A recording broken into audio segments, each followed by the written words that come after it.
Okwezo kukuru kutandika reka Albert katandika kubooga bwanyuma y'okugwenjura nyinjo mu kyangeki omwijura n'oguwa gujemesereze njubu na Goonya okuruga mu nyanja zirukuhunga omwijurano obwahati abantu omutawuni kanso yabo tyaba bahereze kuferwa ebintu byabo ahabwa omwijurano gw'enyanja egi kandi bino kutina munonga ahabwa abana baba bari kutambura bonka bari kuza ishomero. Hali liko mbaya sana. Maji ilikuja ezibu mali yetu yote sasa. Majengo yote fanya kulala hakuna. Nalala kwa maji kama samaki. Tulikuwa nazijua ati ameenda tena tayari amerudi. Sasa hisi bado jua atafanya je? Tunataka tu government atusaidie.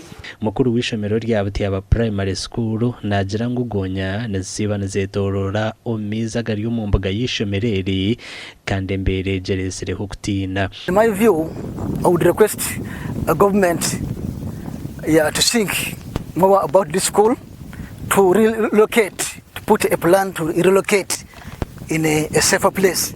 Chairman wa town council ya Butyaba Moses asaba yaashaba government okufurira abantu ngo bazomwanya gundi hatakazizira kabakabaho. Gamba government erugeyo ejerole etugulira amataka amabata abantu abahereze nkoko yekozere karamoja na nkoko yekozere ntoroko bundu bugyo na kasese abantu abahire sente bakubagulira amabati byokulya.